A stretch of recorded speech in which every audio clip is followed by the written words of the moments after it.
على سيدنا وشفيعنا ومولانا محمد وعلى آل محمد بعدد كل حسنه وجماله وبارك وسلم.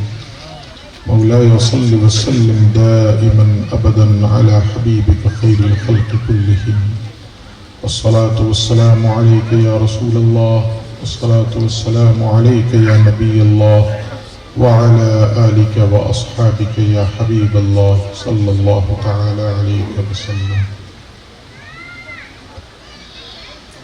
آپ دیکھ رہے ہیں کہ آج کی یہ محفل ایک مدرسے کے زیر انتظام منعقد کی گئی ہے،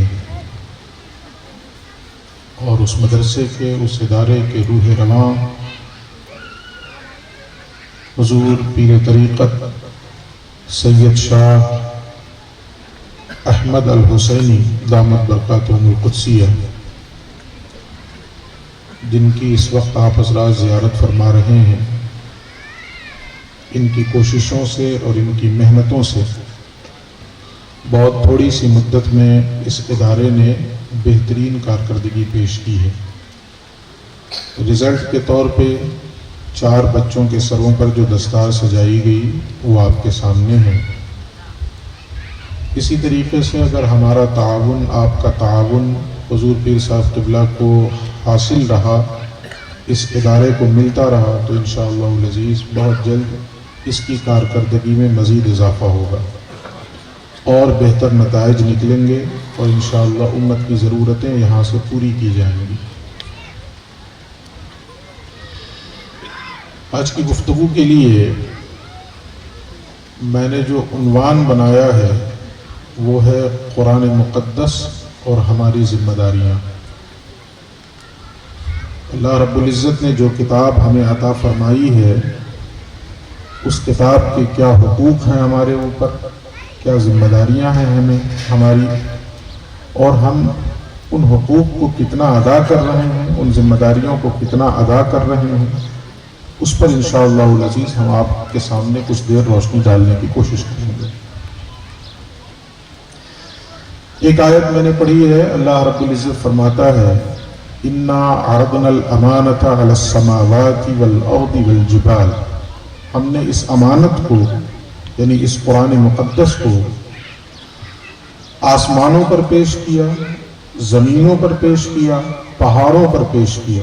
یعنی اللہ نے آسمانوں سے بھی کہا، زمین سے بھی کہا، اور پہاڑوں سے بھی کہا کہ میرے اس کلام کو اٹھا لو، اس کا بوجھ برداشت کر لو.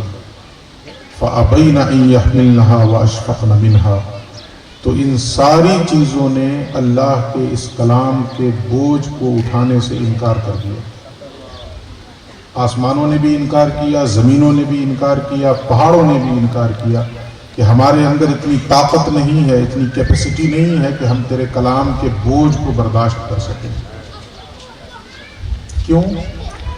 دیکھیے، قرآن جو ہے اللہ کا کلام ہے، اور کلام صفت ہوا کرتا ہے. اللہ نے کہا لن ترانی، نہیں دیکھ سکتے، لیکن حضرت موسیٰ ضد کر بیٹھے، پروردگار میں تجھے دیکھنا چاہتا ہوں، میں تجھے دیکھنا چاہتا ہوں.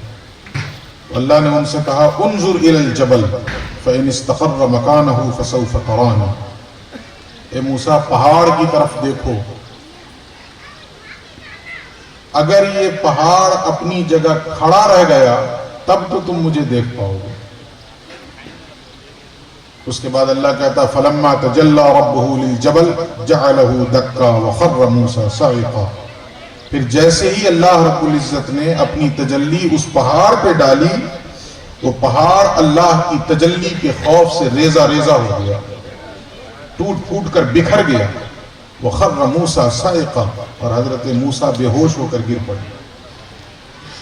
تو تجلی بھی اللہ کی صفت ہے اور کلام بھی اللہ کی صفت ہے. پہاڑ پہ تجلی ڈالی تو پہاڑ ٹوٹ گیا نا، پہاڑ ٹوٹ پھوٹ کے بکھر گیا. اس قرآن کے بارے میں بھی اللہ کہتا ہے کہ ہم نے پہاڑوں سے کہا تھا اٹھا لو اسے، آسمانوں سے کہا تھا اٹھا لو اسے، زمین سے کہا تھا اٹھا لو اسے. کسی میں یہ ہمت نہ ہوئی، یہ طاقت نہ ہوئی کہ ایکسیپٹ کرے کہ ہاں ہم اس بوجھ کو اٹھا لیں. سب نے انکار کیا. لیکن آگے اللہ کہتا وَحَمَلَهَا الْإِنسَانُ جب ہم نے انسان کے سامنے اس قرآن کو پیش کیا تو اس نے اٹھا لیا اس نے اٹھا لیا. اور وہ انسان کون ہے؟ جنہوں نے پہلے اٹھایا وہ ہے محمد رسول اللہ صلی اللہ علیہ وسلم. یہ ان کا صدقہ ہے کہ آج میں اٹھا رہا ہوں، آپ اٹھا رہے ہیں، یہ اٹھا رہے ہیں، یہ اٹھا رہے ہیں. یہ ان کا صدقہ ہے، ورنہ کسی کے بس کی بات نہیں تھی. تو خود قرآن کہتا ہے فَإِنَّمَا يَسَّرْنَاهُ بِلِسَانِكَ، ہم نے اس قرآن کو آسان کر دیا. کیسے آسان کر دیا؟ اے مصطفیٰ آپ کی زبان سے یہ قرآن جاری ہو گیا تو آپ کی زبان سے جاری ہونے کا یہ فیض ہے کہ اب یہ قرآن آسان ہو گیا. اب دیکھیے کہ آن لائن بھی کورس کر رہے ہیں وہ یہ جناب جو ہے محترم، انہوں نے آن لائن کورس کر لیا. تو یہ آسانی کیسے ملی؟ مصطفیٰ کی زبان مبارک سے اس قرآن کے جاری ہونے کی وجہ سے. انسان نے اٹھایا. اب ذرا رک کر سوچیں کہ اللہ رب العزت نے تو کہا کہ انسان نے اٹھایا. اے مسلمان اپنے دل سے پوچھ، ملا سے نہ پوچھ. ہم سب اپنے اپنے دل سے پوچھیں کہ ہم نے اٹھایا ہے اس قرآن کو؟ اٹھایا ہے تو کتنا اٹھایا؟ اس قرآن سے ہمارا رشتہ کتنا ہے؟ میں بڑے دکھ کے ساتھ کہوں کہ قرآن ہم سب کے گھروں میں تو ہے لیکن طاق میں ہے، اور وہ طاق بھی اتنی اونچی بنا دیتے ہیں کہ ہاتھ ہی نہ پہنچے، اتارنا ہی نہ پڑے. وہ سال 2 سال میں جب ایک بار مکان کی ڈینٹنگ پینٹنگ ہوتی ہے تو اس کو بڑے ادب سے اتارتے ہیں، اس پہ دھول جمی ہوتی ہے، اسے صاف کرتے ہیں، پھر چوم لیتے ہیں، پھر وہیں رکھ لیتے ہیں. یہ ہے یا نہیں صورتحال ہمارے گھروں میں؟ ہم میں سے کتنے لوگ ایسے ہیں جو گھروں میں اپنے قرآن حکیم کی تلاوت کرتے ہیں؟ ابھی یہ شعبان المعظم کا مہینہ چل رہا ہے تو اس کی جب شروعات ہوتی ہے تو اپنے مردوں کو بخشوانے کے لیے قرآن پڑھتے نہیں، پڑھواتے ہیں. اس میں بھی نہیں پڑھتے ہے یا نہیں سچائی ہے؟ اس میں بھی پڑھواتے ہیں. ٹھیک ہے پڑھوائیے، اس کا ثواب ملے گا، اس سے مجھے انکار نہیں ہے، لیکن اصل چیز تو یہ تھی کہ خود پڑھیں. میں اکثر کہتا ہوں کہ جس درد کے ساتھ بیٹا اپنے باپ کی مغفرت کے لیے پڑھے گا اس درد کے ساتھ کوئی عالم، کوئی مولانا، کوئی حافظ، کوئی قاری نہیں پڑھ سکتا. آپ اپنے باپ کی مغفرت کے لیے قرآن پڑھ رہے ہیں تو آپ کے سینے میں جو درد ہوگا اور اللہ سے جو التجا ہوگی وہ کسی اور کے سینے میں ہو سکتی ہے؟ چاہے جتنے پیسے دے دیں آپ، چاہے جتنا نذرانہ دے دیں آپ. مجھے آپ 1 لاکھ روپے دے دیں کہ میرے ابا کی مغفرت کے لیے 10-20 پارے پڑھ دیں، پڑھ دوں گا، لیکن وہ درد اپنے سینے میں نہیں لا سکتا ہوں جو درد آپ کے سینے میں ہوگا. عجیب صورتحال ہے اس وقت. قرآن حکیم کو ہم نے کیا بنا کے رکھ دیا ہے؟ جو علامہ اقبال کا 4 لائنیں ہیں نا، بہت دردناک لائنیں ہیں، علماء کی توجہ چاہوں گا. اقبال کہتے ہیں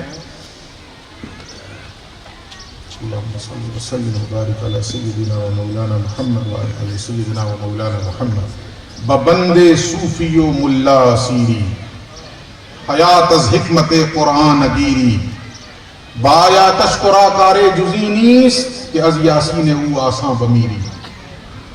تو صوفی اور ملا کے پھندے میں ایسا پھنسا کہ قرآن کی آیتوں سے تو نے حکمت نہیں تلاش کی، اور قرآن سے تمہارا اتنا ہی تعلق رہ گیا ہے، اتنا ہی سروکار رہ گیا ہے کہ تم نے اس کے یاسین سے اپنے لیے مرنا آسان بنایا ہے. بس مطلب کیا ہوا اقبال کے کہنے کا؟ کہ ہمارا تعلق اتنا ہی قرآن سے رہ گیا ہے کہ جب ہمارے کسی عزیز کی جان اٹکی ہو نا اور اس کی روح نہیں نکل رہی ہو تو اس وقت کسی عالم سے کہتے ہیں کہ ذرا سرہانے بیٹھ کے سورہ یاسین پڑھ دیجئے تاکہ روح آسانی سے نکلے. تو قرآن اسی لیے آیا تھا کہ اس سے گھوم گھوم کے روح نکالو. جو ہم کر رہے ہیں اس وقت، ہم نے یہ بنا دیا نا قرآن کو کہ گھوم گھوم کے اس سے روح نکالتے رہو. جس کے ایک ایک لفظ میں زندگی چھپی ہوئی ہے اس کتاب سے بھی ہم نے مرنا سیکھا. کس قدر افسوس کی بات ہے، کس قدر شرم کی بات ہے. ابھی حضرت سید سلیم شاہ قبلہ فرما رہے تھے نا کہ سب کچھ تعلیم مصطفیٰ میں ہے، اور یہ سب کچھ تعلیم مصطفیٰ میں کیوں ہے؟ اس لیے کہ سب کچھ قرآن میں ہے. سب کچھ قرآن میں. اللہ کہتا لا رطب ولا یابس الا فی کتاب مبین. اس کائنات کے اندر کوئی خشک و تر ایسا نہیں ہے جو اس قرآن میں موجود نہ ہو. سب قرآن میں. یہ الگ بات ہے کہ آپ کو دکھ نہیں رہا ہے, مجھے دکھ نہیں رہا ہے, تو نہ دکھنے سے کیا ہوگا؟ نہیں ہے. کوئی چیز اگر نہیں دکھ رہی ہے تو اس کا یہ مطلب ہے کہ نہیں ہے. بولیے. تو میں ایک مثال آپ کو دے دوں. آم کی گٹھلی دیکھا آپ نے؟ دیکھا گٹھلی؟ آم کھانے کے بعد جو گٹھلی بچتی ہے کہ اس کو بھی کھا جاتا ہے. اس کو تو نہیں کھاتے نا, گٹھلی ہوتی ہے نا. اسی گٹھلی میں آم کا پورا درخت ہے کہ نہیں؟ بولیے. حسین بھائی بیٹھے ہیں, انہوں نے اپنے فارم ہاؤس میں 400 آم کے درخت لگوائے ہیں. گٹھلی ہی ڈالی ہے نا, گٹھلی ڈالی, پورا درخت کہاں سے نکلا؟ اسی گٹھلی سے. یا الگ سے اور بھی کوئی چیز لگایا تھا اس میں؟ آم کا درخت نکل کہاں سے رہا ہے؟ گٹھلی سے. گویا آم کا پورا درخت, وہ 10 فٹ اونچا ہو, 4 فٹ چوڑا ہو, ہے اسی چھوٹی سی گٹھلی کے اندر. یہ الگ بات ہے کہ دکھ نہیں رہا. محنت کرو, دکھ جائے گا. ڈالو اسے زمین کے اندر, پھر محنت کرو اس پر, کچھ دن انتظار کرو, پھر اسی گٹھلی کو پھاڑ کے وہ پورا درخت باہر آئے گا. تو دکھنا نہیں, نہ دکھنا اس بات کی دلیل نہیں ہے کہ وہ ہے نہیں. ایسے ہی قرآن حکیم کے اندر زمانے کا کوئی علم ایسا نہیں ہے جو موجود نہ ہو. یہ الگ بات ہے جب دکھ نہیں رہا تو محنت کرو, کھدائی کرو. سمندر کی تہوں میں سیپ موجود ہے, موتیاں موجود ہیں, لیکن کنارے ہاتھ بات کے بیٹھے رہنے سے موتیاں نہیں ملتی ہیں. اترو سمندر میں, چھلانگ لگاؤ, اس کی گہرائی میں جا کر اترو, اس کی سطح پہ پہنچو, محنت کرو, چھانو, کھنگالو. انشاءاللہ العزیز اللہ کے فضل سے کوئی نہ کوئی موتی تمہارے ہاتھ لگی جائے گی. ایسے ہی قرآن مقدس کا معاملہ ہے کہ جب اس کی گہرائی میں اترو گے تو موتیاں نکلیں گی. لیکن ہم کر کیا رہے ہیں؟ صرف مرنا آسان بنا ہے اور کچھ نہیں. کوئی رشتہ نہیں, کوئی تعلق نہیں. بلکہ ایک بہت دردناک بات بتاؤں گا آپ کو. ہم سب لوگوں کو یہ امید رہتی ہے نا, اور ہونی بھی چاہیے, بالکل ہونی چاہیے, کیوں نہیں ہونی چاہیے, کہ 1000 گناہوں میں زندگی گزر رہی ہے, معصیت میں ڈوبے ہوئے ہیں, لیکن کل قیامت کے دن رسول اللہ شفاعت کریں گے نا. یہ امید ہے کہ نہیں ہے؟ تو اسی امید کے سہارے معاملہ چل رہا ہے کہ نہیں چل رہا؟ بلکہ میں تو اس سے آگے بڑھ کے کہتا ہوں کہ کوئی انسان اپنے عمل کی بنیاد پر اور اپنی نمازوں کی بنیاد پر یہ امید نہ لگائے کہ میں کل بخشا جاؤں گا. وہ امید لگائے تو محض شفاعت مصطفیٰ کی امید لگائے کہ حضور کی شفاعت ہوگی تو میرا بیڑا پار ہوگا, حضور سفارش کریں گے تو میں بخشا جاؤں گا. ورنہ عمل کی میرے بساط کیا ہے, اس کی حیثیت کیا ہے؟ اور ہے حدیث میں کل قیامت کے دن ایک انسان کے جب اعمال تولے جائیں گے تو فیصلہ ہوگا اسے جنت میں لے جائے گا. تو وہ بول پڑے گا الحمدللہ میرے اعمال نے مجھے بچا لیا. وہ بول پڑے گا کہ الحمدللہ مجھے بچا لیا. اللہ فرمائے گا بلاؤ اس کو, سامنے کھڑا کرو, پھر سے اس کا میزان لگاؤ, ترازو پھر سے لگاؤ. ایک پلڑے میں اس کی زندگی کی ساری نیکیاں ڈالو, سارے اعمال ڈالو, اور دوسرے پلڑے میں میری دی ہوئی صرف ایک نعمت, ایک آنکھ ڈال دو. صرف دی ہوئی ایک نعمت. ایسی تو ہزاروں نعمتیں ہیں نا اللہ کی. شیخ سعدی فرماتے ہیں در ہر نفس 2 نعمت موجود است و بر ہر نعمت شکر واجب. انسان کی ہر سانس میں اللہ کی 2 نعمتیں چھپی ہوئی ہیں. جو ہم سانس لے رہے ہیں, ہر سانس میں, ایک سانس میں اللہ کی 2 نعمتیں چھپی ہوئی ہیں. وہ کیسے؟ دیکھیے, ایک سانس مکمل کب ہوتی ہے؟ جب اندر سے باہر آئے اور باہر سے اندر جائے, جبھی تو ایک سانس مکمل ہوگی نا. صرف اندر سے باہر نکلتی رہے اور باہر سے اندر نہ جائے تو بھی آپ کہیں گے نا کہ سانس نہیں لی جا رہی ہے. اس کے الٹ ہو, باہر سے اندر تو لے رہا ہے, کھینچ لے رہا ہے, لیکن چھوڑ نہیں پا رہا ہے, تب بھی تو آپ کہیں گے نا کہ سانس اٹکی ہوئی ہے. بولیں گے کہ نہیں؟ پتا کیا چلا, سانس مکمل کب ہوتی ہے؟ جب اندر سے باہر بھی آئے اور باہر سے اندر بھی جائے. تو شیخ سعدی فرماتے ہیں اندر سے باہر نکلنا اللہ کی ایک نعمت اور پھر باہر سے اندر جانا اللہ کی دوسری نعمت، تو گویا ایک سانس میں اللہ کی دو نعمت چھپی ہوئی ہے، اور ہر ایک نعمت کے بدلے میں کم سے کم ایک شکر تو واجب ہوتا ہے۔ ایک نعمت کے بدلے میں ایک شکر واجب ہے۔ کوئی حساب لگا سکتا ہے کہ دن بھر میں کتنی سانسیں لے رہا ہے؟ بولیے، لگا سکتے ہیں حساب؟ صرف 24 گھنٹے کا حساب کوئی لگا سکتا ہے کہ میں 24 گھنٹے میں اللہ کی طرف سے کتنی سانسیں لے رہا ہوں؟ نہیں لگا سکتے۔ تو جب سانسوں کا ہی حساب نہیں لگا سکتے تو نعمتوں کا لگا پائیں گے؟ نہیں لگا سکتے۔ اس آیت کی نشانی کھل جائے گی، وَإِن تَعُدُّوا نِعْمَةَ اللَّهِ لَا تُحْصُوهَا، اگر تم اللہ کی نعمتوں کو گننا چاہو، شمار کرنا چاہو تو ہرگز ہرگز شمار نہیں کر سکتے۔ یہ صرف سانس کی نعمت کی بات بتا رہا ہوں، اس کے بعد پتہ نہیں اللہ رب العزت نے کتنی لاکھوں نعمتیں ہمیں دے رکھی ہیں۔ اللہ کہے گا ایک نعمت آنکھ ایک پلڑے میں ڈالو اور دوسرے پلڑے میں اس کے سارے اعمال ڈالو، وہ آنکھ والا پلڑا بھاری پڑ جائے گا اور اعمال کا پلڑا ہلکا پڑ جائے گا۔ اللہ کہے گا اب جاؤ گے جہنم میں؟ اعمال پہ بھروسہ تھا نا کہ میرے اعمال نے مجھے بچا لیا، اب بولو کیا کرنا۔ اس بندے کو احساس ہوتا ہے، وہ عرض کرتا ہے پروردگار مجھ سے خطا ہوئی، مجھے تو جہنم سے تیرا فضل ہی بچا سکتا ہے بس۔ یہ بات میں نے اس لیے بتائی کہ ہمیں کیا یقین رکھنا ہے کہ میرے اعمال مجھے نہیں بچائیں گے بلکہ حضور کی شفاعت بچائے گی۔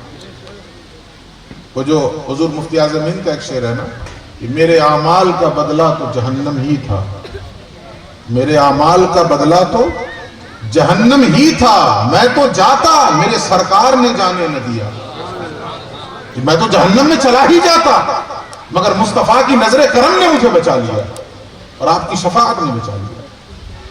تو یہ ایک سکے کا یہ ایک پہلو ہے کہ کل قیامت کے دن حضور شفاعت کریں گے، یہ ایک پہلو ہے جہاں اس کے بھروسے جی رہے ہیں اور خوب عیش کر رہے ہیں کہ مصطفیٰ شفاعت کریں گے۔ کبھی دوسرے پہلو پہ بھی نظر ڈالیے کہ کسی کی شفاعت کریں گے تو کسی کی شکایت بھی کریں گے،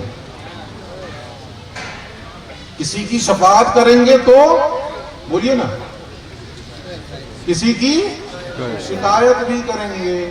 اچھا، جس کی شفاعت کریں گے وہ جنت میں جائے گا کہ نہیں؟ کہ اللہ کا وعدہ ہے وَلَسَوْفَ يُعْطِيكَ رَبُّكَ فَتَرْضَىٰ، اے حبیب اللہ آپ کو اتنا عطا کرے گا کہ آپ راضی ہو جائیں گے، آپ جس کے لیے کہہ دیں گے اللہ اسے بخش دے گا۔ تو جس کی شفاعت کریں گے وہ جنت میں جائے گا کہ نہیں؟ اور جس کی شکایت کر دیں گے وہ جہنم میں جائے گا کہ نہیں؟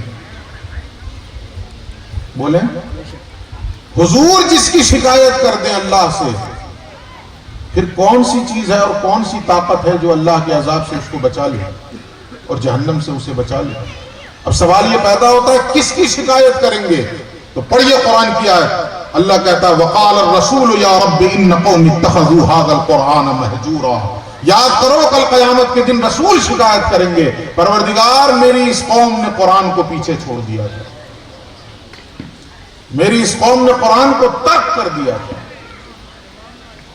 اور یہ قرآن کے ترک کرنے کا انجام ہے اس وقت جو ہمارے ساتھ ہو رہا ہے۔ میں ایک حدیث آپ کو سنا دوں، حدیث تو بہت لمبی ہے لیکن تھوڑا سا سناتا ہوں، بہت لمبی حدیث ہے۔ حضرت علی راوی ہیں، وہ کہتے ہیں الا انہا ستکون فتنۃ، آگاہ ہو جاؤ ان قریب ایک فتنہ اٹھنے والا ہے۔ نہیں بلکہ یہ حضور نے کہا، یہ بات حضور نے کہی، یہ آگاہ ہو جاؤ ان قریب ایک فتنہ اٹھنے والا ہے۔ فقام علی فقال ما المخرج منها یا رسول اللہ، تو جیسے ہی حضور نے یہ بات کہی کہ آگاہ ہو جاؤ ان قریب ایک فتنہ اٹھنے والا ہے، حضرت علی کھڑے ہو گئے اور کھڑے ہو کے عرض کرتے ہیں یا رسول اللہ اس فتنے سے نکلنے کا راستہ بتائیں۔ مل مخرج منہا یا رسول اللہ، مخرج عربی میں جو لفظ آیا وہ کیا؟ مخرج۔ مالز میں آپ جاتے ہوں گے نا، بڑے بڑے مالز میں، اس میں آپ نے دیکھا ہوگا ایک جگہ لکھا رہتا ہے انٹر اور دوسری جگہ ایگزٹ۔ جب اسی کو عربی میں کنورٹ کر دیں تو انٹر کی جگہ لکھا رہے گا مدخل اور ایگزٹ کی جگہ لکھا رہے گا مخرج۔ سمجھ گئے؟ مدخل داخل ہونے کی جگہ، مخرج نکلنے کی جگہ۔ اسی سے بنتا خارجہ، مدرسے میں جو ہوتا ہے اور اسی سے بنے خارجی. جو خارجی فرقہ اسی سے بنا. وہ حضرت علی کے ساتھ تھا اور پھر وہاں سے نکل گیا اس لیے ان کو خارجی کہا گیا. تو حضرت علی کیا پوچھتے ہیں حضور سے, مل مخرج منہا یا رسول اللہ, اے اللہ کے رسول اس فتنے سے نکلنے کا راستہ بتائیں. اب ذرا رک کے فرق سمجھیے ایمان کا. یہ ایمان کا فرق ہے. اگر سید شاہ احمد الحسینی آپ سے کہہ دیں کہ لوگوں ان قریب ایک فتنہ اٹھنے والا ہے, ایک تباہی آنے والی ہے, تو آپ لوگ آئیے گا حضرت کے پاس, دھیرے سے کان میں کہے گا حضور تھوڑا سا بتائیے نا کب آئے گی, کچھ تو اشارہ دیجئے, 2023 میں ہی آئے گی کہ 24 میں آئے گی, کچھ ہنٹس دے دیجئے. اچھا شروعات کہاں سے ہوگی, اس کا کچھ رنگ ونگ بتائیے تاکہ ہم پہچان لیں اس کو. یہی ہمارے سوالات ہوں گے کہ نہیں ہوں گے. حضرت علی نے اس قسم کا کوئی سوال نہیں کیا. یا رسول اللہ آپ کی زبان مبارک سے یہ بات نکل رہی ہے تو فتنہ آئے گا, اور جب آئے گا تو پہچان میں تو آ جائے گا نا. کوئی زلزلہ آتا ہے تو کس کو خبر نہیں ہوتی ہے, سونامی آتی ہے تو کسے پتہ نہیں چلتا ہے, پتہ چل جاتا ہے کہ نہیں چل جاتا ہے. تو حضرت علی کا طرز عمل کیا ہے, یا رسول اللہ آپ نے کہہ دیا فتنہ آئے گا, جب آئے گا پتہ بھی چلے گا. اگر بدقسمتی سے میری زندگی میں آ گیا تو میں اپنے آپ کو اس فتنے سے بچاؤں گا کیسے, اس کا راستہ بتائے گا. تو صحابہ کے ایمان اور ہمارے ایمان میں فرق یہ ہے کہ ہم لوگ صرف معلومات حاصل کرتے ہیں, عمل کرنے کی کوشش نہیں کرتے. اور صحابہ کا معاملہ یہ تھا کہ وہ عمل کی سوچتے تھے, معلومات کو مارو گولی. ہم لوگوں کا حال یہ ہے کہ اگر کوئی مل جائے عالم تو اس سے اتنی بحث کریں گے, ہاتھ ایسے باندھنا چاہیے کہ ایسے باندھنا چاہیے, انگلی ایسے رکھنی چاہیے, ایسے کر کے کانوں تک اٹھانا ہے کہ ایسے بھی اٹھا سکتے ہیں کہ ایسے اٹھانا ہے. یہ سب سوال ہوگا اور اسی وقت ظہر کی اذان ہوگی تو جائے گا نہیں مسئلہ. پوچھا کس لیے تھا بے وقوف, پھر پوچھا کس لیے. اس وقت یہ خرابی ہے کہ نہیں. خاص طور پہ ابھی رمضان کا مہینہ آ رہا ہے نا, اتنے لوگ زکوٰۃ کے مسائل پوچھیں گے. نکالے گا ایمانداری سے, یہ پوچھ رہا ہے. میں تو سیدھا پہلے سوال یہ کرتا ہوں, نکالو گے ایمانداری سے؟ ہاں جی نکالیں گے. تو میں کہتا ہوں 5% زیادہ نکالیں گے. اتنا مر کیوں رہے ہو, 5% زیادہ نکال دو.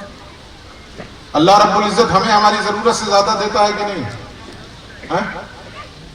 ضرورت جتنی ہے اس سے زیادہ دیے ہوا ہے کہ نہیں اللہ رب العزت؟ ضرورت 2 وقت کی روٹی کی ہے لیکن گھر میں 2 سال کا راشن پڑا ہوا ہے یا نہیں؟ بینک بیلنس دیکھ لیجیے اللہ رب العزت نے کتنا دے رکھا. تو ہمیں اس نے ہماری ضرورت سے زیادہ دے رکھا ہے. اگر ہم 5% زیادہ نکال دیں تو کیا قیامت آ جائے گی, بھوکے مر جائیں گے. یہ بات دوسری طرف چلی جائے گی. تو فرق سمجھا آپ نے. حضرت علی کیا پوچھ رہے ہیں, یا رسول اللہ اس فتنے سے بچنے کا راستہ بتائیں. اب سنیے حضور کیا بتا رہے ہیں. کہتے ہیں کتاب اللہ, علی اس فتنے سے بچنے کا ایک ہی راستہ ہے اور وہ ہے اللہ کی کتاب مقدس. اب اس کے بعد قرآن کی شان حضور بیان کر رہے ہیں. تو کیا شان بیان کر رہے ہیں سنیں. فیہ نبأ ما قبلکم وخبر ما بعدکم وحکم ما بینکم. یہ وہ کتاب ہے جس میں تم سے پہلے والوں کی بھی خبر ہے, تم سے بعد والوں کا بھی بیان ہے, اور اس وقت جو کچھ تمہارے درمیان چل رہا ہے اس کا فیصلہ بھی اسی قرآن میں موجود ہے. یعنی اسی قرآن میں ماضی بھی ہے, پاسٹ بھی ہے, فیوچر بھی ہے, پریزنٹ بھی ہے. ماضی, حال, مستقبل سب اسی قرآن میں موجود ہے. اور اس کے بعد پیغمبر فرماتے ہیں هو الفصل ليس بالهزل, یہ فیصلہ کرنے والی کتاب ہے, ہنسی مذاق نہیں ہے. آج ہم لوگوں نے اس کو مذاق بنا لیا کہ نہیں. 2 روپے کی خاطر قرآن کی قسم, اوے نہ ہنجار 2 روپے میں تو گٹکا بھی نہیں ملے گا تجھے. جس 2 روپے کی خاطر تو نے قرآن کی قسم اٹھا لیا, اس 2 روپے میں تو تجھے پان بھی نہیں ملنے والا. تو قرآن کا سودا کر رہا, مذاق بنا کے رکھ دیا. ہونا تو یہ چاہیے, کیا ہونا چاہیے, هو الفصل, اپنی زندگی کے سارے فیصلے اس قرآن کی روشنی میں کرو اور کرواؤ. سورۃ المائدہ کے اندر اللہ رب العزت نے 3 مقامات پہ کہا ہے, پے در پے 3 مقامات پہ. اور سنیں علماء خاص طور پہ سنیں، اللہ کہتا ہے وَمَن لَّمْ يَحْكُم بِمَا أَنزَلَ اللَّهُ فَأُولَٰئِكَ هُمُ الْكَافِرُونَ، آگے چل کے کہتا ہے وَمَن لَّمْ يَحْكُم بِمَا أَنزَلَ اللَّهُ فَأُولَٰئِكَ هُمُ الْفَاسِقُونَ، اور پھر آگے چل کے اللہ کہتا ہے وَمَن لَّمْ يَحْكُم بِمَا أَنزَلَ اللَّهُ فَأُولَٰئِكَ هُمُ الظَّالِمُونَ۔ اس کا مطلب کیا ہوا؟ جو اللہ کی اتاری ہوئی کتاب کے مطابق فیصلہ نہ کرے وہی تو کافر ہے، جو اللہ کی اتاری ہوئی کتاب کے مطابق فیصلہ نہ کرے وہی تو فاسق ہے، جو اللہ کی اتاری ہوئی کہ اللہ ٹکڑا۔ پیغمبر فرماتے ہیں هُوَ الَّذِي مَن تَرَكَهُ مِن جَبَّارٍ قَسَمَهُ اللَّهُ، یہی وہ کتاب ہے کہ جس نے اس پر ظلم کرتے ہوئے اسے پیچھے چھوڑا، اللہ رب العزت اسے پیس کے رکھ دے گا، اللہ پیس کے رکھ دے گا۔ آپ سوچیں، ہم یہ سوچتے ہیں کہ فلاں کی حکومت ہے اس لیے ہم پریشان ہیں، اور فلاں کی حکومت آ جائے گی تو ہماری بلے بلے ہو جائے گی، یہ بے وقوفی ہے۔ کسی کی حکومت کی وجہ سے ہم نہیں پریشان ہیں، اللہ رب العزت نے خود ہمارے اوپر ذلت مسلط کی ہے، خود رسوائی مسلط کی ہے، اور وجہ اس کی کیا ہے؟ ہم نے اس کے کلام مقدس کے ساتھ کھلواڑ کیا، اسے ترک کر دیا، اسے پیچھے چھوڑ دیا۔ اگر میں ایک سروے کروا دوں نا اس مجلس میں، حالانکہ میں کرواتا نہیں ہوں چونکہ مجھے جانتا ہوں کہ مایوسی ملے گی، مجھے علم ہے، لیکن سروے کروا دوں تو ایک جھلک آپ کو دکھا دیتا ہوں، صرف ایک جھلک ہے، رک کے سوچئے گا کہ ہم کیسے مسلمان ہیں۔ اگر یہ پوچھ لیا جائے کہ اس مجمع میں کتنے ایسے لوگ ہیں جو قرآن پڑھنا جانتے ہیں، پڑھنا جانتے ہیں، میں پڑھنے کی بات نہیں کر رہا ہوں کہ پڑھتے ہیں کہ نہیں پڑھتے ہیں، صرف اس کی بات کر رہا ہوں کہ کتنے ایسے لوگ ہیں جو پڑھنا جانتے ہیں، تو 80% لوگ باہر ہو جائیں گے کہ نہیں؟ بولیے، 80% لوگ باہر ہو جائیں گے کہ نہیں، جنہیں پڑھنا ہی نہیں آتا ہے۔ اچھا، جو باقی 20% بچے تو خوش نہ ہو جائیں گے۔ اب جو باقی 20% بچ گئے، میں تھوڑا سا بڑھا کے بول رہا ہوں ورنہ 20% بھی نہیں ہے، لیکن تھوڑا سا دل کو خوش کرنے کے لیے، وہ جو غالب کا ایک شعر ہے نا کہ ہم کو معلوم ہے جنت کی حقیقت لیکن دل کے بہلانے کو غالب یہ خیال اچھا ہے، یہ دل بہلانے کے لیے 20% میں بول دے رہا ہوں۔ تو جو 20% بچ گئے نا، جو پڑھنا جانتے ہیں، ان سے اگلا سوال کیا جائے کہ پڑھتے کتنا ہے، تو 15% پھر باہر۔ جو 20% پڑھنا جانتے ہیں وہ پڑھتے نہیں، اس میں سے بھی 15% باہر ہو جائیں گے کہ نہیں ہو جائیں گے؟ بولیے، صحیح بول رہا ہوں یا غلط بول رہا ہوں؟ کچھ تو ہوں ہاں کیجئے، صحیح بول رہا ہوں نا؟ اچھا جی، کتنے % باہر ہو گئے؟ 95، 80 پہلے اور 15، اب بچے کتنے؟ 5%، جو پڑھنا جانتے بھی ہیں اور پڑھتے بھی ہیں۔ جو 5% بچے جو پڑھنا جانتے بھی ہیں اور پڑھتے بھی ہیں، تو اب اگلا سوال کروں گا سمجھتے کتنا ہے؟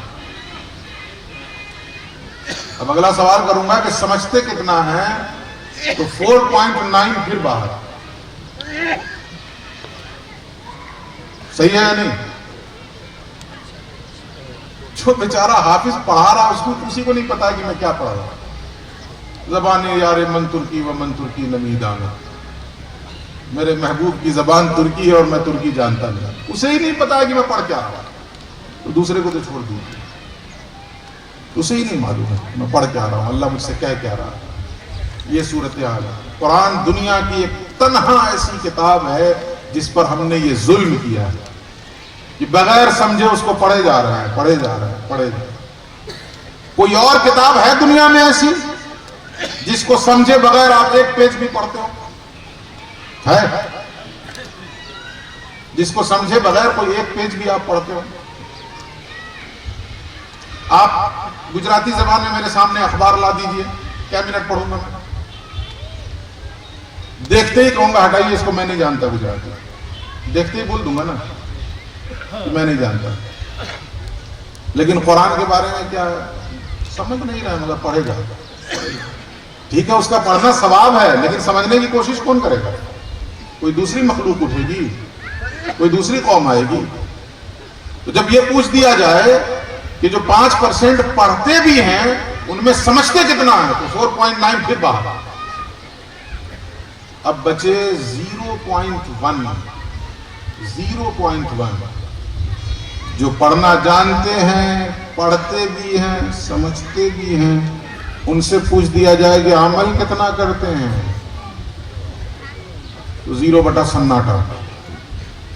ٹک ٹک دیدم دم نہ کشیدم، ختم معاملہ. یہ باتیں ہنسنے کی نہیں، رونے کی ہیں. جی قرآن مقدس کے ساتھ یہ کھلواڑ کیا ہم لوگوں نے. سکھ کمیونٹی کے لوگ صرف ہندوستان میں پائے جاتے ہیں یا امریکہ میں بھی پائے جاتے ہیں؟ بولیے. امریکہ میں پائے جاتے ہیں کہ نہیں؟ آپ کے کچھ میں سکھ ملیں گے کہ نہیں ملیں گے؟ ملیں گے نا. ان کو کچھی آتی ہے؟ بالکل آتی ہے. پنجابی آتی ہے کہ نہیں؟ سوچ کے بتائیے گا. دنیا کے کسی کونے میں بھی رہنے والا سکھ ہو، وہاں کی زبان بعد میں سیکھتا ہے، پہلے وہ پنجابی زبان سیکھتا ہے.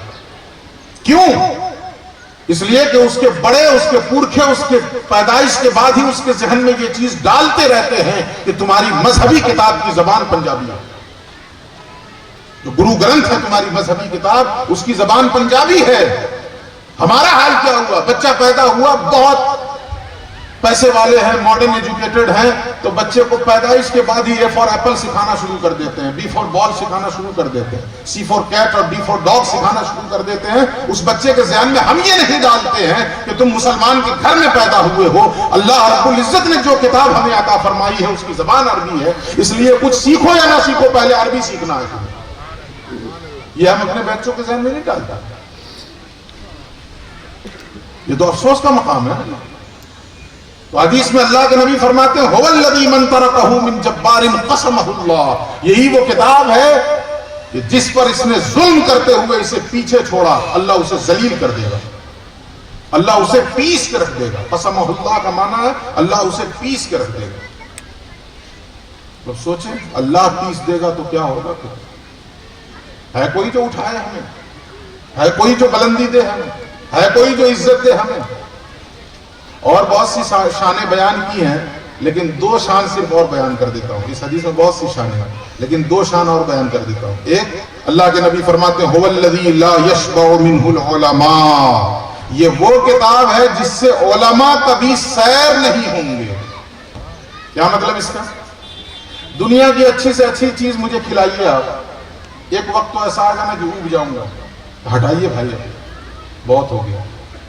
چاہے جتنی اچھی چیز ہو، جتنی لذیذ ہو، ایک وقت ایسا آئے گا کہ نہیں کہ اوب جائے گا انسان. اس کو دیکھ کے چڑ ہو گیا، ہٹا اس کو، کہاں سے کم بخت آیا، پھر آ گیا. یا دنیا کی کوئی بھی کتاب ہو، 2 مرتبہ پڑھیے، 3 مرتبہ پڑھیے، 5 مرتبہ پڑھیے، اس کے بعد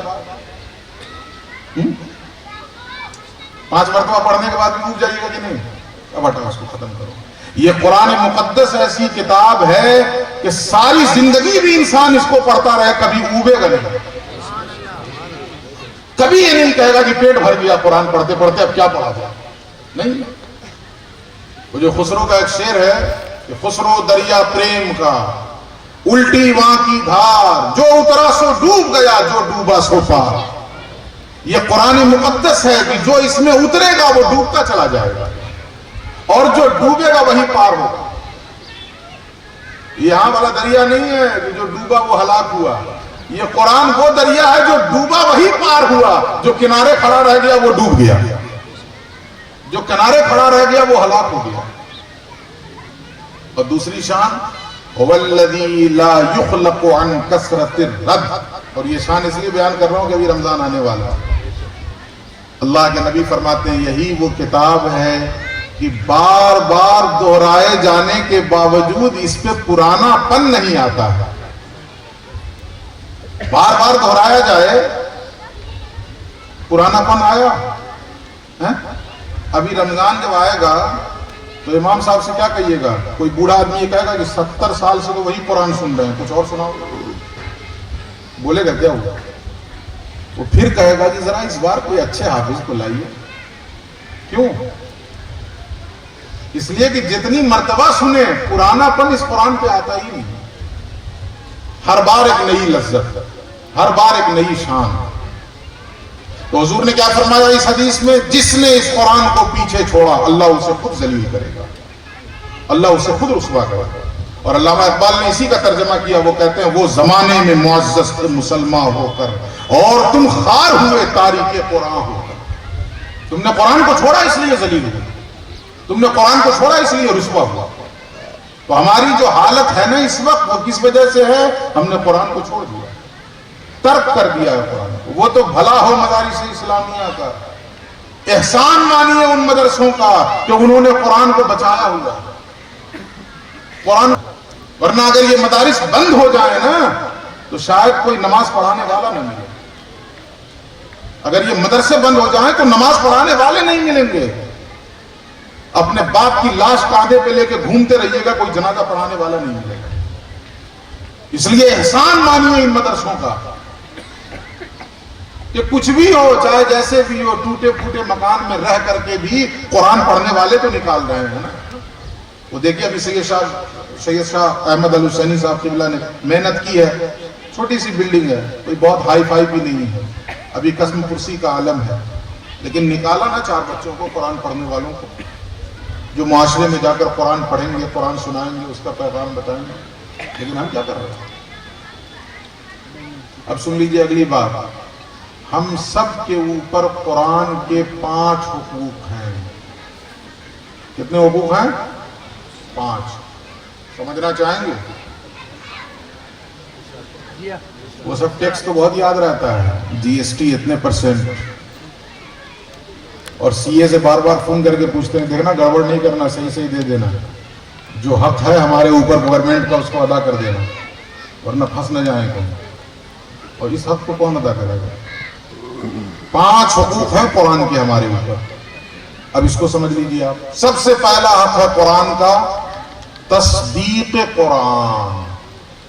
ذرا دہرائیے تو اس جملے کو، تصدیق قرآن۔ تصدیق قرآن کا مطلب اس بات کی گواہی دو کہ یہ قرآن اللہ کا کلام ہے، ایمان لاؤ اس پر، یہ قرآن اللہ کا کلام ہے۔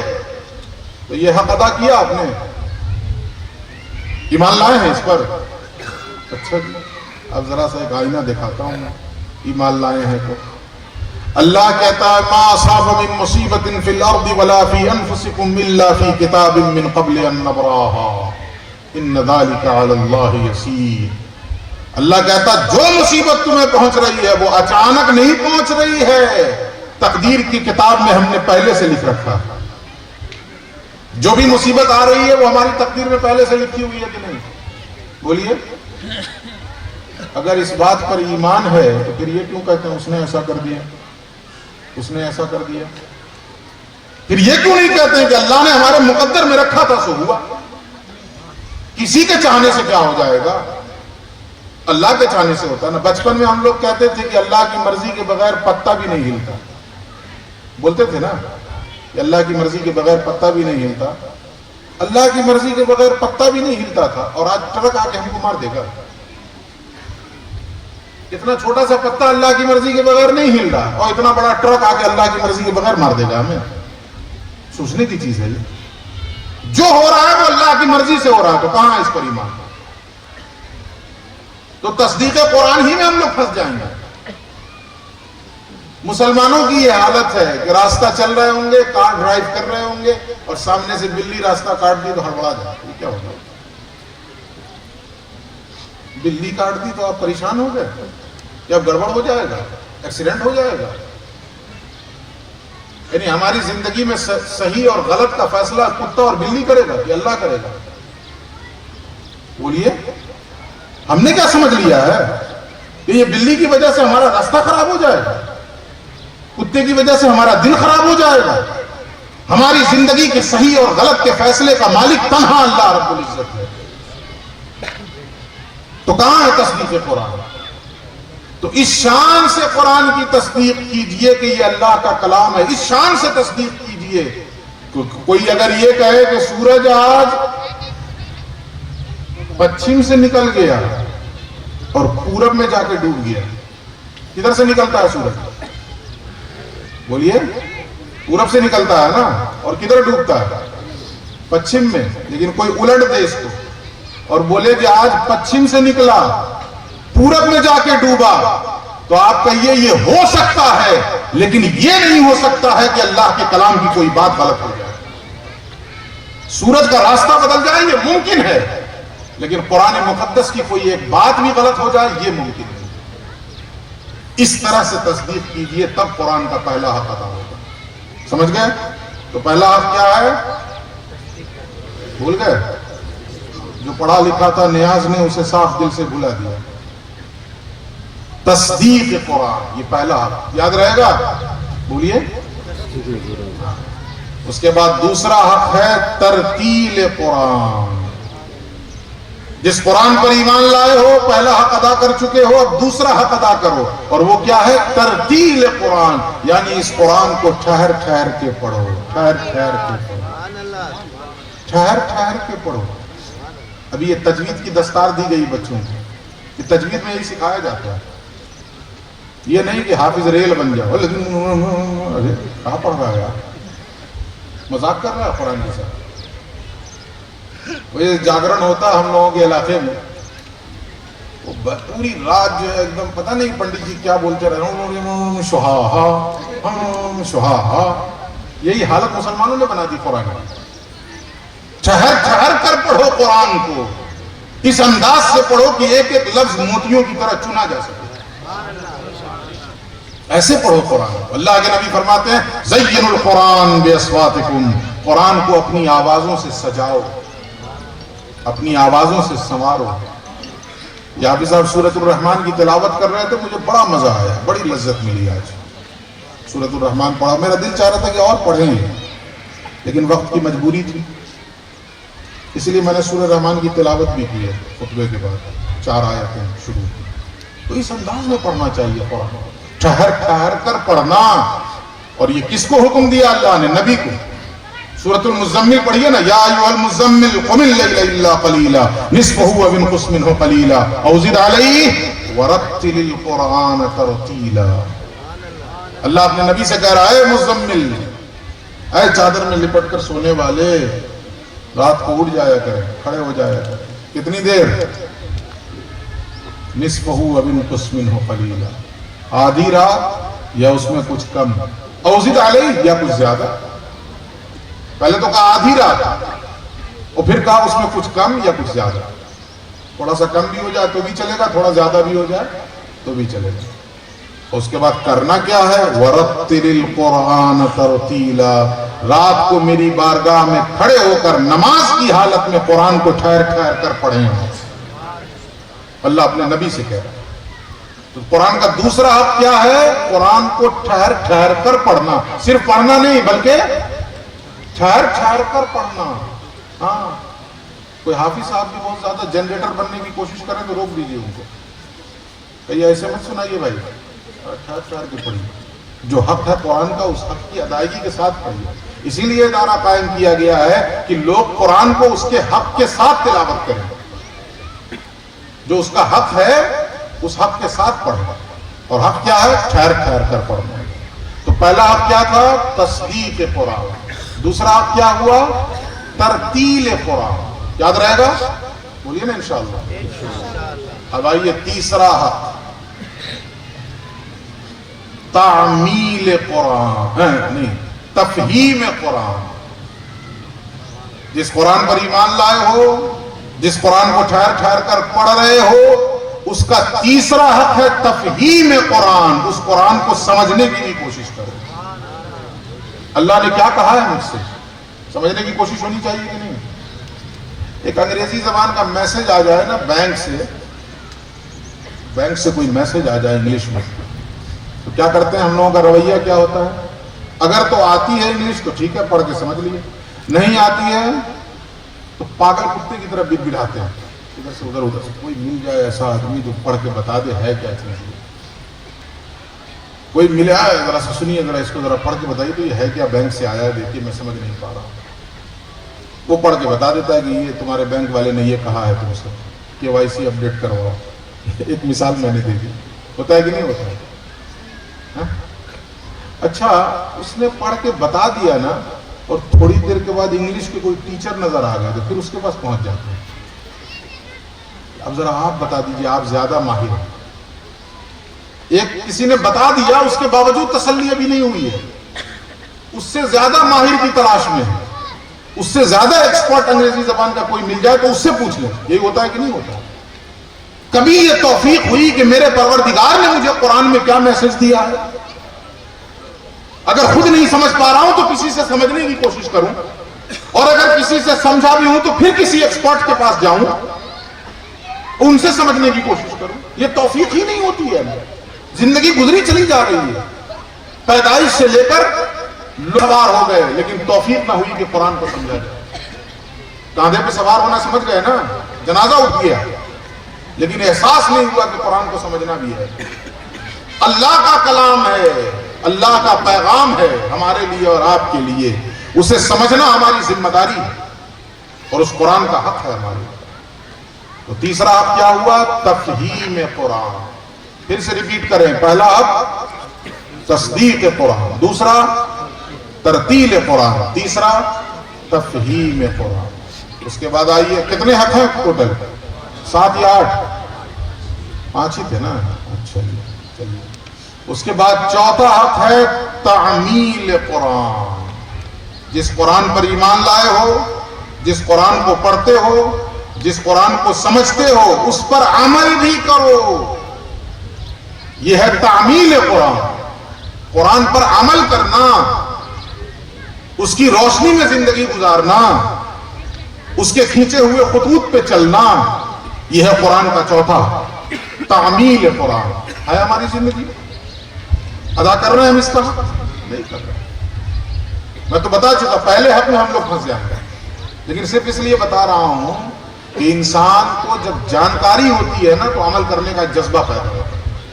چلو کوشش کرتے ہیں، اور آپ عزم مصمم کریں، پختہ ارادہ کریں کہ پروردگار جو زندگی گزری سو گزری، آنے والی زندگی میں قرآن کے حقوق کو ادا کرنے کی کوشش کروں گا. دل میں یہ نیت کر لیں، مر گئے تو اللہ کے یہاں کامیاب ہو جائیں گے. نیت تو کر لیں. اس لیے جان رہا ہوں کہ آنے والی زندگی میں اس پر عمل کی کوشش کروں گا. اس نیت کے بعد اگر مر گئے تو کامیاب ہو گئے، بیڑا پار ہو گیا. چلو نیت تو ہوگی، لیکن اللہ کے یہاں دیکھیے، یہ تو حضور کی امت کو یہ شرف دیا اللہ رب العزت نے. دوسری امتوں کا حال یہ تھا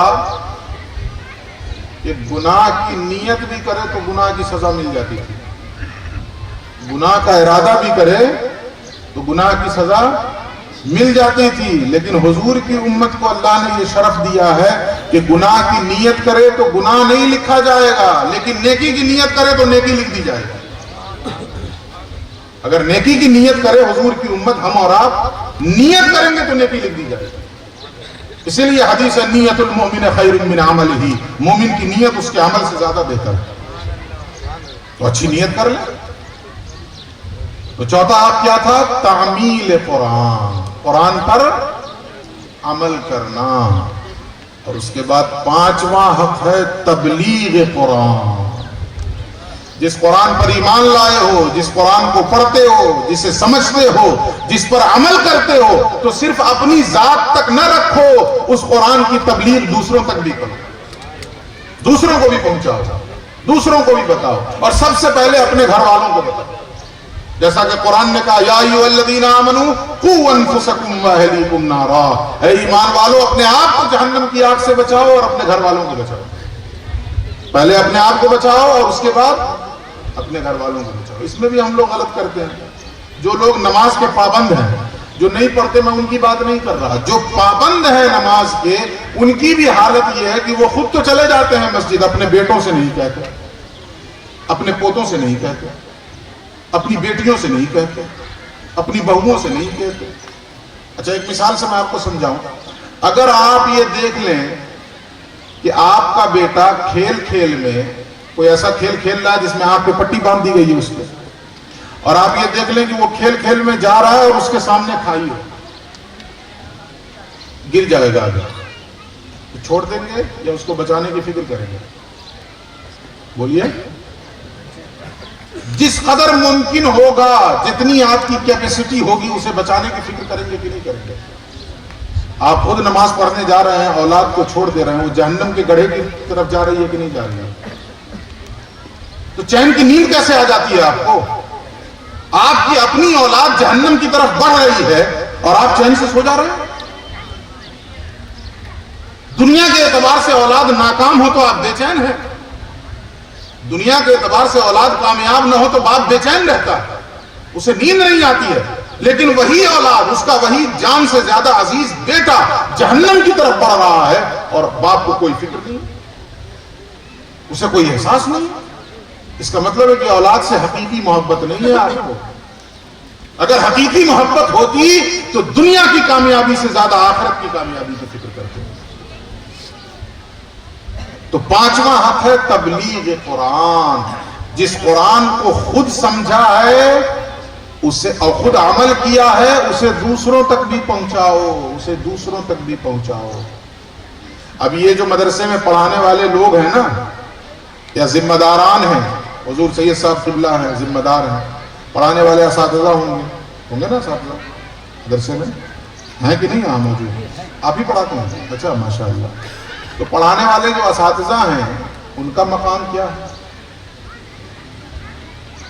ان کی حیثیت کیا ہے؟ تو میں جلدی سے 5 منٹ میں ایک بات عرض کر دوں، ہے تو بات وہ بہت لمبی لیکن میں مختصراً بتا دے رہا ہوں۔ 4 آیتیں میں نے سورہ رحمان کی پڑھی تھی نا، الرحمن علم القرآن خلق الانسان علمہ البیان، یہ 4 آیتیں کیا تعلق ہے اس کا؟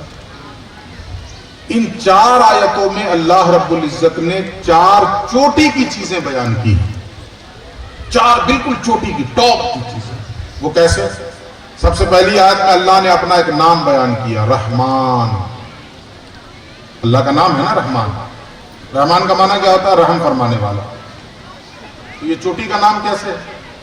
اللہ کے جتنے صفاتی نام ہیں ان تمام صفاتی ناموں میں سب سے چوٹی کا نام کیا ہے؟ رحمان۔ کیسے؟ رحمان رحم کرنے والا، تو یہی معنی تو رحیم کا بھی ہوتا ہے، رحم کرنے والا۔ تو پھر رحمان چوٹی کا نام کیسے ہو گیا؟ دیکھیے رحمان سے جو رحمت نکلتی ہے، اذان ہو رہی ہے، صلی اللہ وسلم مبارک علی سیدنا و مولانا محمد وعلی آل سیدنا و مولانا محمد بعدد کل حسنہ وجمالہ۔ تو میں یہ بتا رہا تھا کہ رحمان میں جو رحمت ہے اس میں تیزی ہے، شدت ہے، جوش ہے، اور رحیم میں جو رحمت ہے اس میں ٹھہراؤ ہے۔ سمجھیے گا اس چیز کو، علماء کی توجہ۔ تفسیر میں لکھا گیا، پڑھا ہم نے، یقال رحمان الدنیا والرحیم الآخرہ، اللہ دنیا میں رحمان ہے اور آخرت میں رحیم ہے۔ کیسے؟ دنیا میں بندہ نیک ہو گناہگار ہو، مومن ہو کافر ہو، اس کو رزق مل رہا ہے کہ نہیں؟ بولیے، روزی مل رہا ہے نا، عزت بھی مل رہی ہے، پیسے بھی مل رہی ہے۔ کیوں؟ ہونا تو یہ چاہیے تھا کہ نافرمان کو کچھ نہ ملے، کافر کو کچھ نہ ملے۔ نافرمانی کے باوجود اور کفر کے باوجود اللہ رب العزت اسے رزق عطا فرما رہا ہے، اس لیے کہ وہ رحمان ہے۔ اس سے جو رحمت نکل رہی ہے اس میں اتنی تیزی ہے کہ کیا اپنے اور کیا بیگانے سب سیراب ہو جاتے ہیں۔ لیکن رحیم میں جو رحمت ہے اس میں ٹھہراؤ ہے۔ آخرت میں اللہ رب العزت رحیم ہوگا، اس رحیم سے جو رحمت نکلے گی اس کا حقدار وہی ہوگا جو اللہ کا نیک بندہ ہوگا اور مومن ہوگا۔ کافر کو اللہ رب العزت رحیم کی رحمت سے حصہ نہیں دے گا۔ تو رحمان سمجھ گیا نا چوٹی کا نام ہو گیا کہ نہیں؟ اس کے بعد کہا علم القرآن، رحمان ہی وہ ہے جس نے قرآن سکھایا۔ تو باقی چیزیں کس نے سکھائی؟ انسان کو باقی چیزیں کس نے سکھائی؟ اللہ نے، اللہ ہی نے سکھایا ہے نا۔ میں آپ کو ایک چھوٹی سی مثال دوں، ایمان تازہ ہو جائے۔ 4 سال کا بچہ ہو، 5 سال کا بچہ ہو، سگریٹ جلا کے اس کے منہ میں دیجیے ایسے، یا حقے کی پائپ دے دیجیے منہ میں، حقہ سمجھتے ہیں نا، تو حقے کی پائپ دے دیجیے، سگریٹ دے دیجیے، اندر کو کھینچے گا یا باہر کو پھونکے گا؟ بولیے، باہر پھونکے گا نا۔ اسے پتا نہیں 4 سال 5 سال کے بچے کو کہ اسے پینے کا طریقہ کیا ہے۔ پینے کا تو طریقہ یہ نہیں کہ اندر کھینچا جائے، لیکن وہ باہر کو پھونک مار دیتا ہے کہ نہیں، الٹی پھونک مار دیتا ہے کہ نہیں۔ لیکن وہی بچہ جو ابھی پیدا ہوا، اور جو ہی اس کی ماں اسے پستان سے لگاتی ہے، اس وقت یہ بچے کو کس نے سکھایا کہ اندر کو کھینچو گے تو اس میں تمہارے لیے دودھ نکلے گا؟ جو 4 سال کا بچہ الٹی پھونک مار رہا ہے، ماں جب اسے اپنے پستان سے لگاتی ہے تو وہ اندر کیسے کھینچ لیتا ہے؟ وہاں کیوں نہیں باہر مارتا ہے وہ فورس؟ وہاں اندر کھینچ لے رہا ہے۔ اس وقت اس بچے کو یہ چیز سکھانے والی ذات کوئی اور نہیں، اللہ رب العزت کی ہے۔ کوئی تو ہے جو نظام ہستی چلا رہا ہے، وہی خدا ہے، وہی خدا ہے۔ تو اس نے قرآن سکھایا تو صرف قرآن نہیں سکھایا، باقی چیزیں بھی اسی نے سکھائی ہیں، لیکن یاد رکھیے اس نے انسان کو جتنی چیزیں سکھائی ہیں ان تمام چیزوں میں سب سے چوٹی کی کوئی چیز ہے تو وہ ہے قرآن۔ سمجھ گئے؟ اس کے بعد آیا تیسری چیز، خلق الانسان۔ رحمان وہ ہے جس نے انسان کو پیدا کیا۔ جانور کو کس نے پیدا کیا؟ جانور کو کس نے پیدا کیا؟ رحمان ہی نے تو پیدا کیا نا۔ پھر انسان کا ذکر کیوں ہے یہاں؟ اس وجہ سے ہے کہ اس نے جتنی چیزیں پیدا کی ہیں ان تمام مخلوقات میں سب سے چوٹی کی اگر کوئی مخلوق ہے تو وہ ہے انسان۔ سمجھ گئے؟ اس کے بعد چوتھی چیز آئی علمہ البیان۔ اس نے بیان سکھایا، بولنا، بیان اس نے سکھایا۔ تو سننا کس نے سکھایا؟ اللہ ہی نے۔ دیکھنا کس نے سکھایا؟ اللہ ہی نے۔ تو پھر یہ بیان کا ذکر کیوں یہاں پہ؟ اس وجہ سے ہے کہ اللہ رب العزت نے جتنی قوتیں ہمیں عطا فرمائی ہیں، وہ دیکھنے کی قوت ہو، سننے کی قوت ہو، سونگنے کی قوت ہو، چکھنے کی قوت ہو، جتنی قوتیں اللہ رب العزت نے عطا فرمائی ہیں ان تمام قوتوں میں سب سے چوٹی کی قوت ہے بیان۔ کیسے؟ اگر میرے پاس یہ قوت نہ ہوتی تو میں آپ کو کچھ بتا پاتا؟ میری آنکھ زیادہ دیکھتی تو زیادہ دیکھ لینے سے کیا ہو جاتا؟ میرے کان زیادہ سنتے تو زیادہ سن لینے سے میرے کیا ہو جاتا؟ یہ قوت بیان ہی تو ہے کہ جو کچھ میں پڑھا ہوں آپ کو بتا رہا ہوں۔ یہ قوت بیان ہے کہ نہیں؟ تو اللہ رب العزت نے جتنی قوتیں انسان کو عطا فرمائی ہیں اس میں سب سے چوٹی کی قوت کون ہے؟ بیان۔ تو رحمان اللہ کے صفاتی ناموں میں سب سے چوٹی کا نام۔ اس نے قرآن سکھایا، اس نے جتنی چیزیں سکھائی ہیں اس میں سب سے چوٹی کی چیز قرآن۔ اس نے جتنی چیزیں پیدا کی ہیں ان میں سب سے چوٹی کی مخلوق انسان، اور اس نے جتنی قوتیں عطا فرمائی ہیں اس میں سب سے چوٹی کی قوت بیان۔ اب یہ 4 چیزیں اللہ نے بتا دی ہیں، نتیجہ کیا نکلا؟ میتھمیٹکس میں کہا جاتا ہے 4 ہم نے بتا دی ہیں، 5ویں تم خود نکالو۔ میتھمیٹکس میں ہوتا ہے نا کہ 4 ہم نے بتا دی ہیں، 5ویں نکالو۔ اب ہماری ذمہ داری ہے کہ 4 تو اللہ نے بتا دی، رحمان، اسی نے قرآن سکھایا، اسی نے انسان کو پیدا کیا، اسی نے بیان کی قوت عطا کی، اب 5ویں خود نکالو۔ لیکن ہم کہاں نکال سکتے؟ وہ تو رحمت للعالمین کا فضل ہے کہ 5ویں چیز انہوں نے بتا دی۔ اور جس حدیث میں بتایا ہے نا اس حدیث کو میں پڑھوں گا تو ایسا لگے گا کہ سورہ رحمان ہی کا حصہ ہے، ایسا لگے گا کہ سورہ رحمان ہی کا حصہ ہے۔ میں پڑھتا ہوں، الرحمن علم القرآن خلق الانسان علمہ البیان عن عثمان ابن عفان خیرکم من تعلم القرآن وعلمہ۔ اب یہ 5ویں چیز کیا ہوئی؟ وہ حدیث میں نے پڑھ دی، لیکن آپ کو لگانا کہ سورہ رحمان ہی پڑھا ہے، وہ الگ سے حدیث تھی۔ حضرت عثمان ابن عفان راوی ہیں، وہ کہتے ہیں رسول اللہ نے فرمایا، کیا فرمایا؟ خیرکم من تعلم القرآن وعلمہ، تم میں سب سے بہترین شخص وہ ہے جو قرآن سیکھے اور دوسروں کو سکھائے۔ سب سے بہترین شخص کون ہے؟ جو قرآن سیکھے اور دوسروں کو سکھائے۔ اب اس آیتوں سے اس کا جوڑ کیا ہوا؟ رحمان نے تمہیں پیدا کیا، قرآن سکھایا ہے، بیان کی قوت عطا فرمائی ہے، تو اس بیان کی قوت کا استعمال گالیاں دینے کے لیے نہ کرو، اس بیان کی قوت کا استعمال قرآن سکھانے کے لیے کرو۔ اس قوت بیان کا استعمال قرآن سکھانے کے لیے کرو۔ تو مبارکباد ہیں وہ ذمہ داران، وہ اساتذہ، محنت کرنے والے استاذ جنہوں نے اپنی اس قوت بیان کا استعمال کر کے ان بچوں کو قرآن سکھایا۔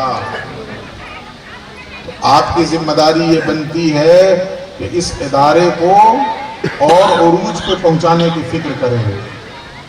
یہ بھی ایک ذریعہ ہے نا، تبلیغ کا یہ بھی ایک ذریعہ ہے، تبلیغ قرآن کا یہ بھی ایک ذریعہ ہے۔ ہم خود نہیں پہنچا پا رہے ہیں تو جو لوگ پہنچا رہے ہیں ہم ان کو سپورٹ کریں، یہ بھی ایک ذریعہ ہے۔ جو پہنچا رہے ہیں ہم ان کو سپورٹ کر رہے ہیں۔ اب سید صاحب قبلہ نے بیڑا اٹھایا ہے کہ نہیں قرآن کو پہنچانا ہے، ایک ایک گھر میں پہنچانا ہے، ایک ایک فرد تک پہنچانا ہے. ہم نہیں پہنچا سکتے، خود نہیں محنت کر سکتے، تو جو محنت کر رہے ہیں ان کی بیکنگ کریں. یہ بھی ایک ذریعہ ہے نا کہ لگائیں ان کو. دیکھیے ایک جملہ کہا جاتا ہے، آپ لوگوں نے اکثر سنا ہوگا، دعا میں علماء بھی بیٹھے ہیں، ایک جملہ کہا جاتا ہے دام درم قدم سخن، بولا جاتا ہے نا، سنا نا. دعا کرتے ہیں یا اللہ جن لوگوں نے اس محفل کو سجانے میں دام درم قدم سخن حصہ لیا ہے سب کو قبول فرما. یہ ہے کیا دام درم قدم سخن؟ کبھی اس پر غور کیا یہ کیا ہے؟ اس کو سمجھا کے بات ختم کر دے رہا ہوں. دام قرض، دام کے معنی قرض. نیک کام کوئی ہو رہا ہے، اللہ کے دین کا کام ہو رہا ہے، قرآن پڑھانے کا کام ہو رہا ہے، قرآن کو پہنچانے کا کام ہو رہا ہے، قرض لے کر اگر مدد کر سکتے ہو تو مدد کرو. یہ ہے دام. اس کے بعد کہا درہم، درہم پیسہ، روپیہ. اپنا پیسہ اللہ نے دیا، لگاؤ اس کو، لگاؤ اس سے اس کی مدد کرو. نہ قرض لے کر سکتے ہو، نہ اپنا پیسہ ہے تمہارے پاس جو اس میں لگا سکو، تو قدمیں کچھ دور ساتھ چل کر اس کی مدد کرو. قدم چلو، قدم لگاؤ اپنے. اب سید صاحب قبلہ رمضان میں اکیلے گھومے ہر جگہ، کچھ دور آپ بھی گھوم لیجیے. آپ کہہ دیجئے حضور آپ کو اس علاقے میں آنے کی ضرورت نہیں، ہم ہیں نا، ہم سنبھال لیں گے، ہم چلے جائیں گے لوگوں کے پاس. یہ ہوا قدمیں. اس کے بعد چوتھی چیز آتی ہے سخنیں. قدم بھی چل کر ساتھ نہیں دے سکتے ہو تو بول کے تو ساتھ دو یار. زبان تو کھولو اپنی. تم خود نہیں دے سکتے ساتھ، زبان کھولو. ہو سکتا ہے تمہاری زبان کھولنے کی وجہ سے دوسرے ساتھ دے دیں. جیسے پہلے زمانے میں اکثر ایسی گاڑیاں ہوتی تھی جو اچانک سے بند ہو جاتی تھی، ہوتی تھی نا، کہ ڈرائیور بولتا تھا دھکا مارو جی پہلے. اب تو خیر بہت ہائی فائی گاڑیاں آ گئی، اب تو بند ہونے کا سوال ہی نہیں رہتا. تو پہلے اکثر ایسا ہوتا تھا، جیپ ہے بند ہو گئی، بس ہے بند ہو گئی، اب ڈرائیور کہتا تھا پیسنجر سے اترو دھکا مارو. تو آپ نے غور کیا ہوگا 10 آدمی اگر دھکا مار تو جو اس میں سب سے زیادہ چلاتا تھا نا، مارو مارو طاقت لگاؤ، وہ خود طاقت نہیں لگاتا، وہ سسرا خود ہاتھ رکھے رہتا ہے، خالی چلاتا ہے. لیکن ایسا نہیں ہے کہ اس کا کوئی رول نہیں ہے. اس کے چلانے کی وجہ سے دوسرے لوگوں کو جوش پیدا ہوتا ہے. آپ اس کو ہلکے میں نہ لیجئے، یہ گدھا خود کچھ کرتا نہیں ہے، خالی ہاتھ رکھے ہوا اور چلا رہا. نہیں، اس کے چلانے کی بھی اہمیت ہے کہ اس کے بولنے کی وجہ سے دوسرے جوش میں آتے تھے اور اپنی پوری قوت لگا کر کے گاڑی کو آگے دھکیل دیتے. یہ ہے سخنیں. آپ خود نہیں کر سکتے تو بولیے تو یار، کم سے کم ایک ایک آدمی سے ملیے، کہیے ارے بھائی تم لوگ رمضان کا مہینہ ہے، زکوٰۃ نکال رہے ہو، دیکھو اپنے علاقے میں سید احمد الحسینی نے ایک بڑا کام شروع کر دیا ہے، مدد کرو ان کی. آج 4 بچے نکلے، کل 40 نکلے. آج ادارہ اتنا چھوٹا سا ہے، کل اور زمین ہو جائے اور اس کے پاس وسائل پیدا ہو جائیں تو ادارہ اور بڑا بھی ہو جائے. آج چند بچے پڑھ رہے ہیں، کل زیادہ پڑھیں، کل زیادہ مدرسین ہو جائیں. مدد کریں، بول کے ہی مدد کریں. تو یہ ہے دام درم قدم سخن. سمجھ گئے؟ تو 5 حقوق ہو گئے: تصدیق قرآن، ترتیل قرآن، تفہیم قرآن، تعمیل قرآن اور تبلیغ قرآن. اور تبلیغ قرآن میں تو کم سے کم ہم سب حصہ لے سکتے ہیں کہ نہیں. جو لوگ قرآن کو گھر گھر پہنچانے کے لیے کوشش کر رہے ہیں، آپ ان کا ساتھ دیجیے. تو گویا آپ بھی تبلیغ قرآن کا حق ادا کرنے والوں میں شامل کر دیے جائیں گے. اللہ رب العزت اس محفل کو قبول فرمائے. اس محفل کے صدقے میں اللہ رب العزت اس ادارے کو دن دونی رات چوگنی ترقی عطا فرمائے. حضرت سید صاحب قبلہ، حضرت شاہ احمد الحسینی صاحب قبلہ کی عمر میں اللہ رب العزت بے پناہ برکتیں پیدا فرمائے. ان سے خوب اللہ رب العزت دین کا کام لے. وصلی اللہ تعالی علی خیر خلقہ ونور عرشہ سیدنا و نبینا و مولانا محمد وعلی آلہ وصحبہ اجمعین برحمتک یا ارحم الراحمین. وآخر دعوانا الحمدللہ رب العالمین. السلام علیکم. علیکہ یا حبیب سلام علیکہ صلوات اللہ علیکہ یا نبی سلام علیکہ یا رسول سلام علیکہ یا حبیب سلام تعالی عندنا نورا مبینا مصطفیٰ ما جاء الا رحمة للعالمین یا نبی یا رسول سلام علیکہ یا صلوات اللہ علیکہ. إن الله وملائكته يصلون على النبي يا أيها الذين آمنوا صلوا عليه وسلموا تسليما. اللهم صل على محمد وعلى آله وأصحابه أجمعين آمين برحمتك يا أرحم الراحمين. نیاز تیار ہے مارے نیاز کھائی انے کوئی ویجا یہ جکی پر نیاز جو اہتمام ہے یہ حکمہ اہل جکی پر آیا ہے تے میری نہ کرینے ای حکمہ اہل سنت و جماعت نیاز جو اہتمام کے اللہ تعالیٰ انہی جی ان خدمت کے پنجی بارگاہ میں قبول فرمائے این جکی پر تشریف نہیں آیا آمین جا شکر گزار. دلی کچھ انشاءاللہ مدرسے جو بچے جو جلسو ہے 3:15 وگے اوپر پاچھا رکھی میں آئے ہوئے 15 تاریخ جو انشاءاللہ بدوار جڑی حافظ قرآن ہوں میں حافظ قرآن ہوں حافظ قرآن ہوں میں حافظ قرآن ہوں. نماز کے بعد آج پروگرام عارف اقبال صاحب جو بدھ جے امن نگر جے میں جا رہا ہے جشن امام اعظم کے تعلق سے تیمے پہادری کی دعوت ہے. حافظ قرآن ہوں میں حافظ قرآن ہوں.